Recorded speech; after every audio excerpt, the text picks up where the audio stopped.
సంతానలేమితో బాధపడుతున్నారా? 899 రూపాయలకే fertility assessment package. వివరాలకి సంప్రదించండి.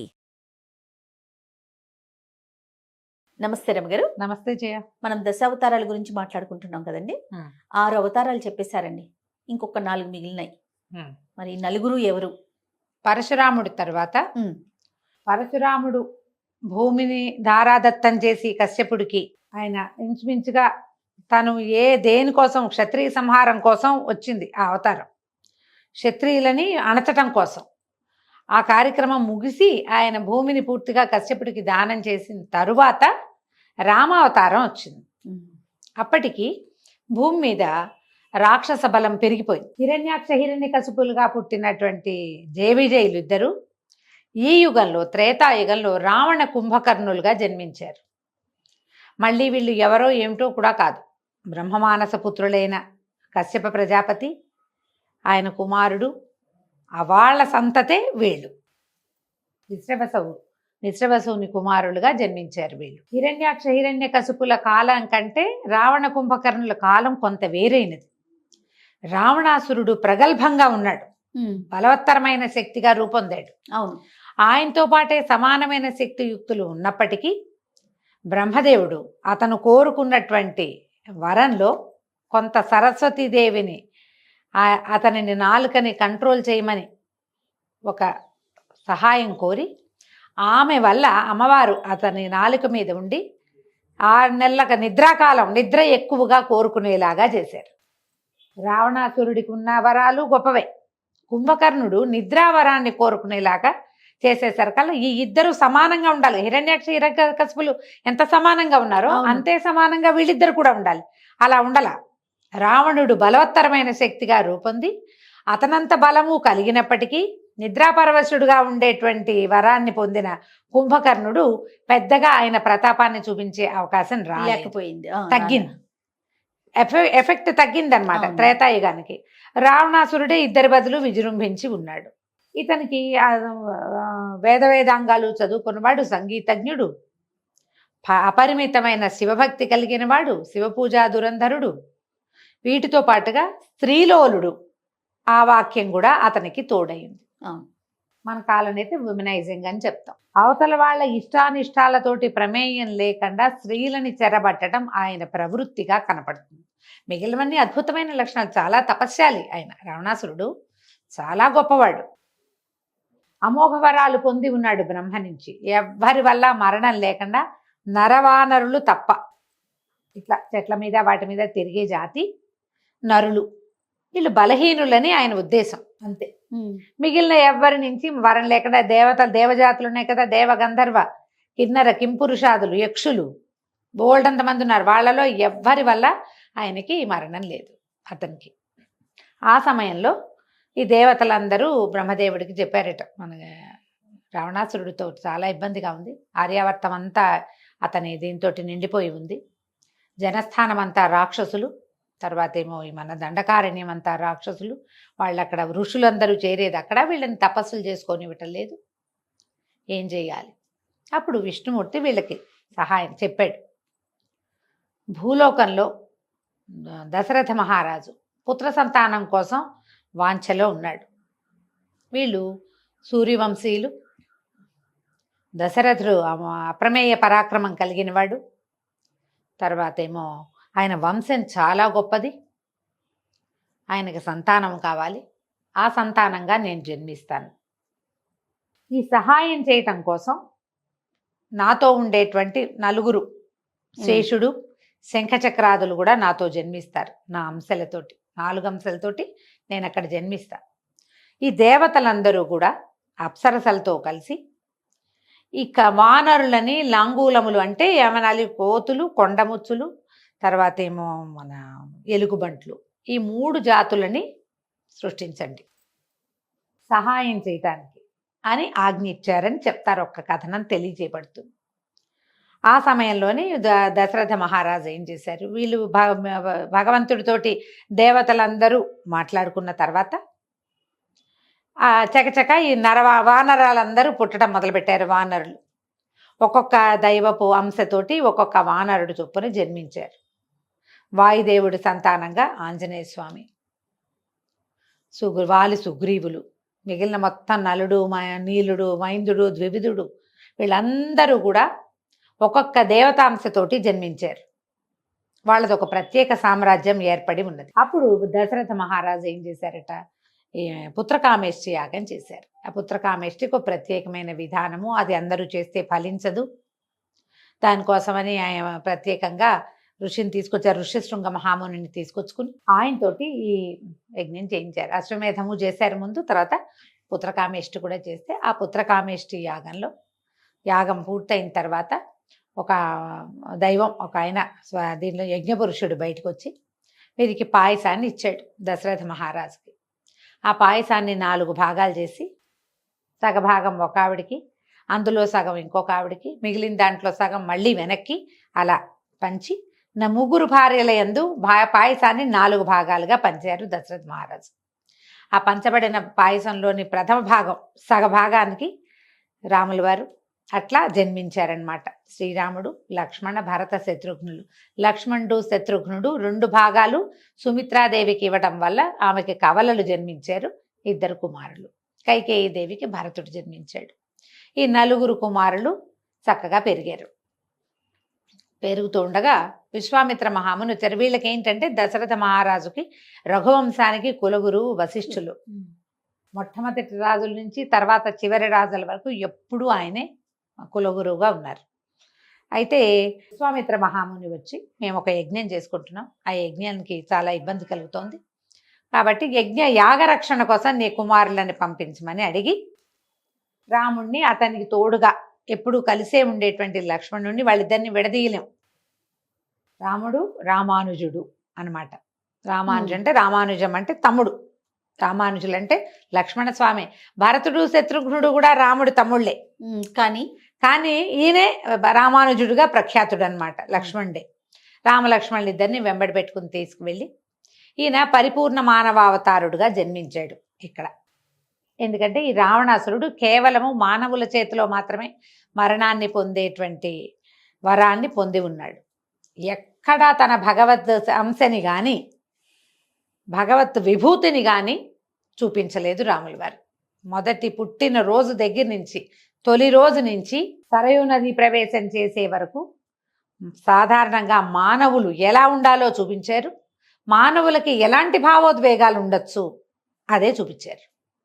వేరేదేం చేయాల. ఆయన నన్ను దశరథాత్మజుడుగా తెలుసుకోండి అని చెప్పారు. దశరథాత్మజుడుగానే ఉన్నారు. మొదటిసారి వెళ్ళినప్పుడు విశ్వామిత్రుడి వల్ల ఈయన బల, అతిబల అని 2 పెద్ద విద్యలు నేర్చుకున్నారు. ఆకలి దప్పులు ఉండవు. ఎన్నో అస్త్రాలు, శస్త్రాలు ఎన్నో నేర్చుకున్నారు. విశ్వామిత్రుడు వీళ్ళకి కులగురువు వశిష్ఠులైతే, విశ్వామిత్రుడు ఈయనకి విద్యాగురువుగా పరిణమించి ఎన్ని రకాలో చెప్పారు. వీళ్ళ వంశం గురించిన కథలు అన్నీ చెప్తూ ఈయనతోటి రాక్షస సంహారం చేయిస్తూ వెళ్ళారు. తాటకను సంహరింపజేశారు. తాటక సంహారం చాలా పెద్దది. అప్పటికైనా చిన్నవాడు, 13-14 సంవత్సరాల నూనూగు మీసాలవాడు అనకూడదు, పసివాడుగానే చెప్పాలి రాముల వారిని. ఇవన్నీ వరుసగా చేయిస్తూ చివరికి తమ యాగరక్షణలో మారీచు సుబాహుల్లో సుబాహుడు సంహరించి, సుబాహుడు మరణించాడు, మారీచుడు జీవించే ఉన్నాడు. దెబ్బ తగిలి సముద్రం దగ్గర పడిపోయాడు. ఆ మారీచుడు కాలాంతరంలో మళ్ళీ వచ్చాడు. అక్కడి నుంచి ఏం చేశారు, ఈ సీతా కళ్యాణం కోసం వీళ్ళని శివధనుస్సును చూపించడం కోసం జనక రాజర్షి దగ్గరికి మిథిలా నగరానికి తీసుకెళ్లారు. ఆ మిథిలా నగరంలో ఈ శివధనుస్సును చూసి ఆ ధనుస్సుని ఎక్కుపెట్టడానికి పరీక్షిస్తుంటేనే విరిగిపోయింది. అది ఎక్కుపెట్టడానికి ట్రై చేశాడు ఆయన, అంతే ప్రయత్నం చేస్తుండే, కానీ ఎక్కుపెట్టబడలా, ధనుర్భంగం అయిపోయింది. ఎవరైతే ఈ ధనుస్సుని ఎక్కుపెడతారో వాళ్ళకి మా అమ్మాయిని ఇస్తామని జనక రాజర్షి ముందే చెప్పి ఉన్నారు. ఇప్పుడు జనక రాజర్షి కూతురు గురించి ఒక వాక్యం చెప్పుకోవాలి ఇక్కడ మనం. ఎప్పుడైతే పుత్రకామేష్టిలో రాముల వారి సంతానం, దశరథ మహారాజుకు సంతానం కలిగిందని తెలిసిందో, సంతానం లేని జనక రాజర్షి కూడా పుత్రకామేష్టి తలపెట్టారు.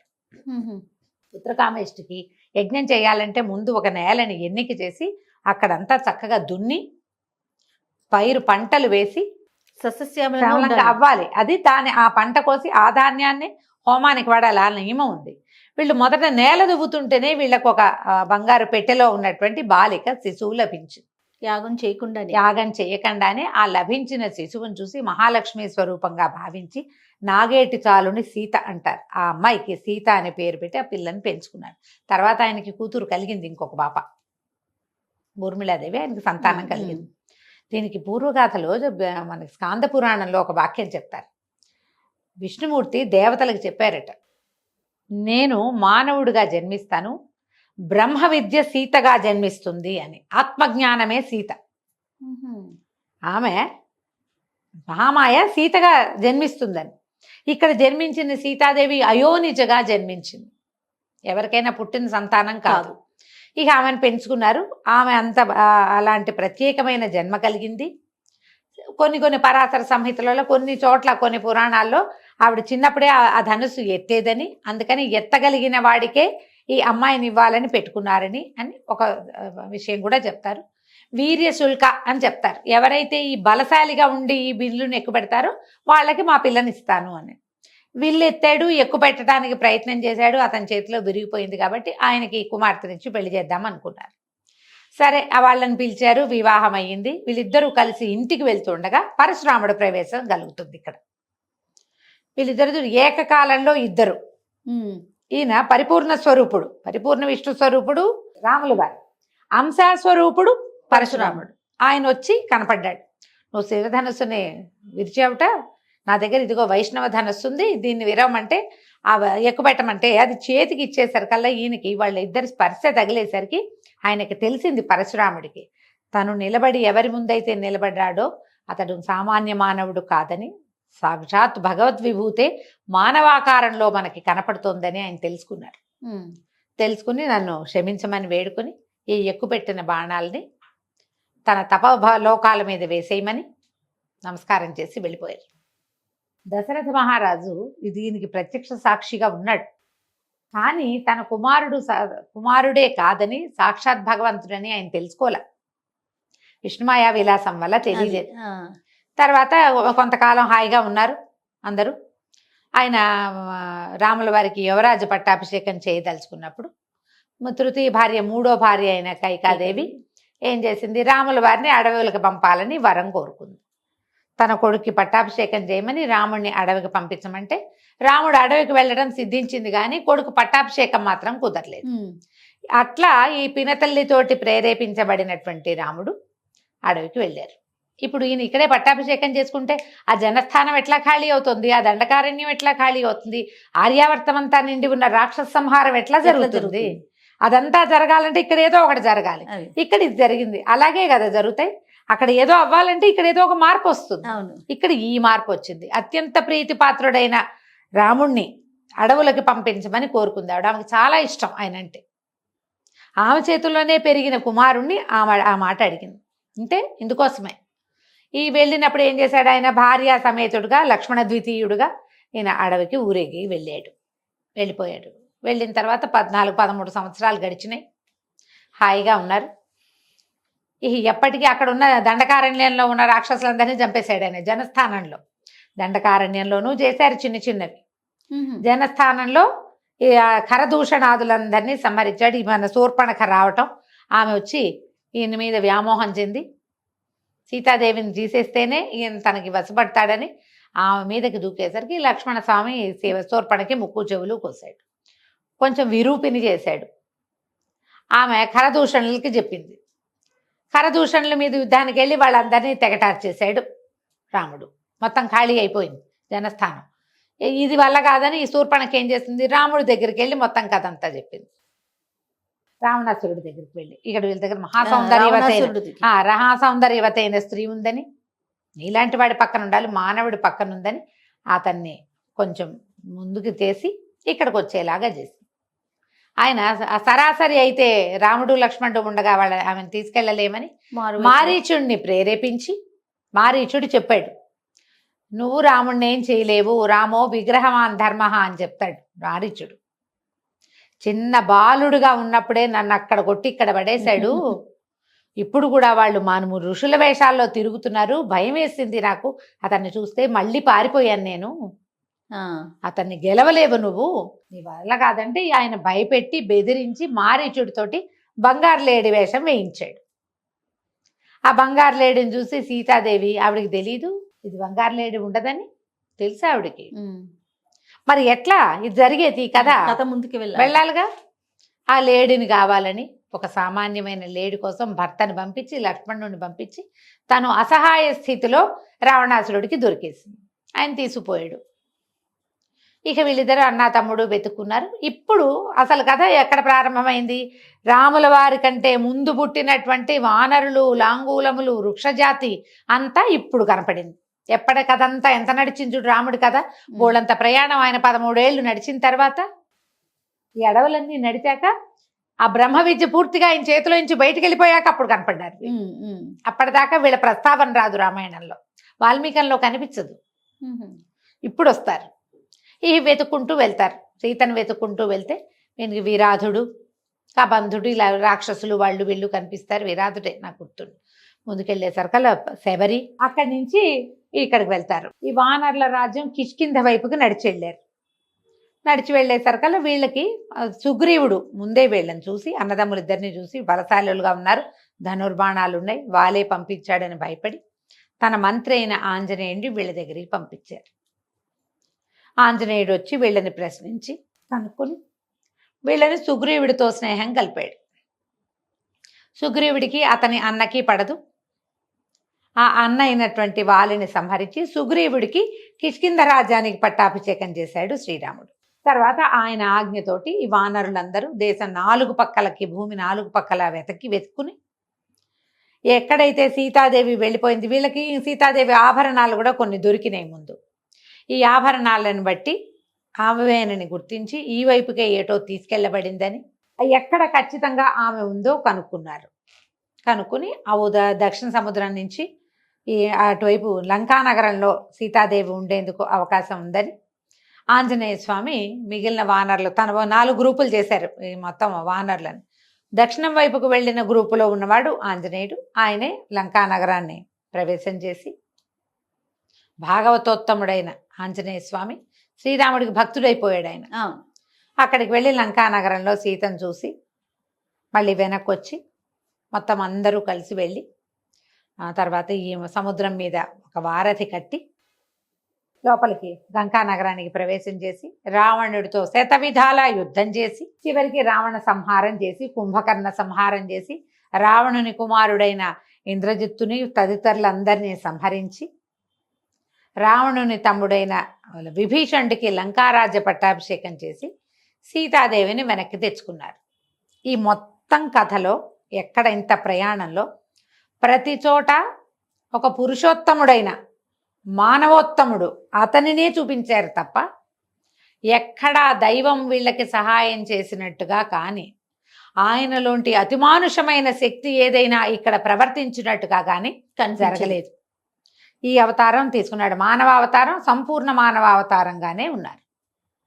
మానవులకు ఉండే భావోద్వేగాలు, దుఃఖాలు, విరహము, బాధ, కష్టము, అన్ని రకాల భావోద్వేగాలు. అంటే ఇప్పుడు పరిపూర్ణ మానవుడు అంటే దుఃఖం ఉంటుంది, మానవులు దుఃఖిస్తారు. అవును, ఏదైనా తమకి కావాల్సింది దూరం అయితే ఎంత దుఃఖపడాలో అంత దుఃఖపడ్డాడు ఆయన. తమ్ముడికి ప్రమాదం జరిగితే అమ్మో మా తమ్ముడు లేకపోతే నాకెట్లా, నాకు కుదరదు అని దుఃఖించాడు. తమ్ముడు లేకపోతే కుదరదు అనుకున్నాడు. భార్య లేకపోతే కుదరదు, తమ్ముడు లేకపోతే కుదరదు. ఆయనకి దెబ్బ తగిలితే తమ్ముడు జీవించడేమోనని బెంగపెట్టుకున్నాడు. ఆ తమ్ముడిని జీవింపజేసిన వాడిని నువ్వు కూడా నా తమ్ముడు లాంటి వేయడనని కౌగిలించుకున్నాడు. మనుషులంతా చేసేది అది, మానవులు చెయ్యవలసినదమ్మా అది మానవులు చెయ్యవలసింది. ఇంత ప్రయత్నం చేశాడు, ఎక్కడ వదిలిపెట్టలా. ఎంత ప్రయత్నం చేశాడు. మానవులు ఎలా ఉండాలో చూపించడానికి భగవంతుడు స్వయంగా ఈ అవతారాన్ని ఎత్తి చూపించాడు. తర్వాత భార్యను తీసుకుని మళ్ళీ అయోధ్య నగరానికి వెళ్ళిపోయాడు. దశవర్ష సహస్రాన్ని దశవర్ష శతానిచ అని ఇలా చెప్తారు. 11,000 సంవత్సరాలు రాముడు రాజ్యం చేశాడని మన వాల్మీకి రామాయణంలో చివరి భాగంలో కనపడుతుంది. 11,000 సంవత్సరాలు ఆయన రాజ్యం చేశారు. చివరి రోజుల్లోనే అనిపిస్తుంది మనకి సీతాని పంపించేశారు అడవులకి. మొదటేమో మనకి రావణాసురుడి దగ్గర ఉన్నప్పుడేమో అగ్ని ప్రవేశం చేయించి అగ్నిపునీత సీతను తెచ్చుకున్నారు. మళ్ళీ ఆమె గర్భవతి అయిన తర్వాత గర్భవతి అయ్యాక ఇక ఆమెను తనతో ఉంచుకోకూడదని భావించి ఆమెను అడవులకు పంపించారు. ఆ అడవుల్లో సంతానాన్ని కన్న తర్వాత సంతానాన్ని తీసుకున్న ఆమె మళ్ళీ ఇంకా అయోధ్యానగర ప్రవేశం చేయటానికి ఇష్టపడక ఏ భూమిలోంచి తను జన్మించిందో ఆ భూమిలోకి వెళ్ళిపోయి ఆవిడ వెళ్ళిపోయింది వైకుంఠానికి. లక్ష్మీదేవి వెళ్ళిపోయింది. ఈయన కుమారులిద్దరికీ పట్టాభిషేకం చేసి రాజ్యాన్ని సుస్థిరపరిచి ఈయన కూడా తన దారిని తన తమ్ముళ్లతో సహా మళ్ళీ వైకుంఠ నగర ప్రవేశం చేసేసారు, వెళ్ళిపోయారు. ఈ జీవితంలో ఏం చేశారు? జయ విజయులు స్వరూపం దాల్చినటువంటి రావణ కుంభకర్ణులు ఇద్దరిని వధించి వాళ్ళకి సహాయం చేసిన కొన్ని లక్షల మంది రాక్షస సంహారం కూడా చేసి మానవులు ఎలా ఉండాలో, కళ్యాణ గుణాలు కలిగిన ఆయన మానవుడు ఎలాంటి వాడో ప్రపంచానికి చూపించి ఎప్పటికీ తనది రాచబాటగా తనే ఒరవడిగా మనిషి అంటే ఇలా ఉండాలని ఉండేలాగా చూపించి వెళ్ళిపోయాడు భగవంతుడు. దీని తర్వాత మళ్ళీ కొంత గ్యాప్ తర్వాత ఇంచుమించుగా ఇది త్రేతాయుగంలో జరిగింది కదా, ద్వాపర యుగపు చివరి భాగంలో సగభాగం అయిన తర్వాత జయ విజయులు పుట్టారు, భగవంతుడు పుట్టాడు. వాళ్ళ కథ మళ్ళీ చెప్పుకుందాం మనం ఇంకొక అవతారం. రైట్. నమస్తే. నమస్తే జీ.